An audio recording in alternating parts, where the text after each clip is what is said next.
everyone! So for today's video, gumawa ako ng INs for demonstration. So ang title ko dyan is Multiplying Binomial Using FOIL Method. Yes, mathematics, pero yes, pasuko na din ako. Di nyo lang alam. Char! So ayan, gagawa na ako ng TB-TB. Kunwari TB-TB, ayan. Didikit-dikit ko lang ng ganyan. So, pag nadikit na yan, ikot-ikutin ko lang para mag-scroll siya. Para mabasa din, di ba? And actually, ang hirap-hirap yan. Lalo na kapag yung box, ay nako, natutumba. Tapos kapag bubutasan mo, ang hirap. Pero madali na siya idikit. Eto na nga guys, nagdidikit-dikit na ako ng objectives. Objectives ko yan, dyan ko nilagay sa TB-TB yung mga objectives ko. Actually, 3 objectives yan. Kaya lang masyadong mahaba. Kaya mahaba din yung kailangan kong objectives. Ito na nga, magdidikit na ako ng learning objectives sa taas para may title naman itong TB-TB ko, di ba? Siyempre yung TV, di ba, dapat may antena. So, dapat yung TV ko meron din. Kaya nalagay ko dyan sa antena ko ay learning objectives. Kaya ito, ginagawa ko na siya. At ito na nga, ididikit ko na yung learning objectives. Kaso, mukhang kulang yung taas niya. Kaya, nagupit pa ako ng maliit na extension sa taas para maidikit ko yung learning objectives kasi masyado siyang bitin kapag ganyan lang kaliit yung nilagay ko. So, as you can see, yung TB-TB ko tapos na. Ayan, scroll natin. Tignan natin kung nababasa lahat. And yes, it's perfect. Oh my God. So, next naman, magugupit tayo for FOIL method meaning. So, yung meaning ng FOIL method, didikit natin siya. Kaya gagawan natin ng box ulit. Again, yung hinihila-hila, yan yung gagawin ko dyan. Tada! Siyempre, susukatin ko na yung uniform ko. Galing malaki yan. Pero, okay na yun. Bahala na. So, eto na. Mag-aayos na nga ako. Siyempre, maglalagay tayo ng sunscreen. Ayan, yung sunscreen na. Pero napadami talaga ako dyan.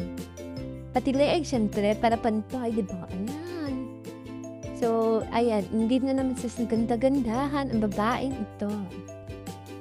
At siyempre, hindi mawawala ang pagpupulbo ko. So, maglalagay na ako. Pati leeg, siyempre, para magpantay yung kulay ng face ko. Kaya lang napasobra yung kulay ng mukha ko. Kaya lang, okay na yan. So, next gagawin ko ay, siyempre, kilay is life. Kaya magkikilay ulit ako. Oh my God, nakita niyo na ako para tuloy ako magkilay. Actually, hindi talaga ako marunong. Ano lang, try lang, ganun. Para lang may makilay. Lalo-lalo na sa akin, kilay is life talaga ako. Actually, dahil nga wala talaga akong kilay, kung makikita niyo lang talaga ako sa personal, oh my God, hindi niyo ako makikilala. Next, syempre, hindi mawawala pag-lotion. Dahil syempre, dry skin ako. Kaya, ang next ko naman ay mapilit mata kasi di ko mabuksan. Ito na, nabuksan ko na.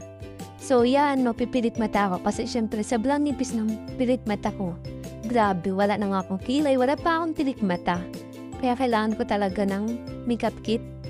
Kaya buti na lang talaga, marunong ako. So, next is, syempre, hindi mawawala ang lip tint. Ayan. So, eto na, nagpa-prepare na ako. Kaya, yung mga gift na to, ay ibibigay ko sa mga estudyante ko na makakasagot sa mga questions ko and also mga prizes nila para sa gagawin kong activity, yung puzzle and also the group activity. So, eto na nga yung gagawin ko. Ay, nahulog. Wait lang. Siyempre, ilagay ko ulit. Take two. Ayan. FOIL method. First, outer, inner, and also the last. So, ayan yung gagawin ko. So, kakabit ko ulit. Ano kahit daling tanggalin, ganun naman kahirap ilagay. Kaya, ayan. Sige. Push ko na to.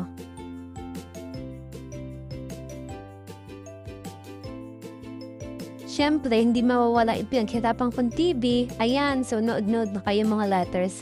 Charot! Siyempre, i-scroll na natin yan para makita niyo, di ba? So, next is, siyempre, yung title ko. Ayan, hindi ko nabubuklatin kasi ang hirap yan. At ito na nga guys, paalis na ako. Siyempre, bye! So eto na, andito na ako sa school. Tignan niyo naman kung gaano kami ka-stress.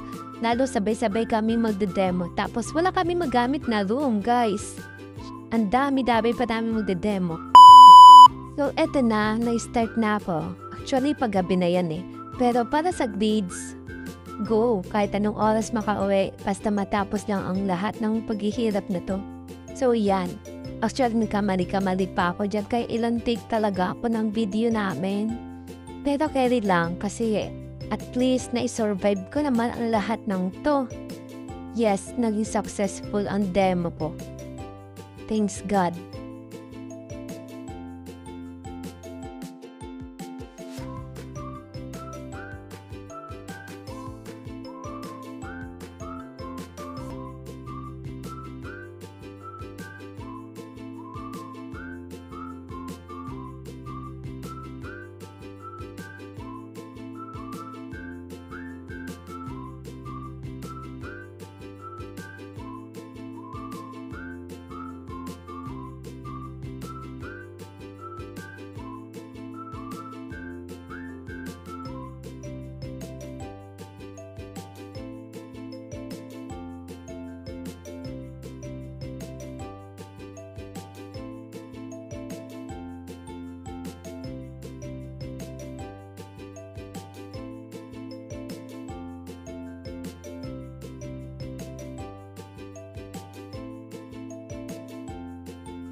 So, eto na, patapos na yung demo ko.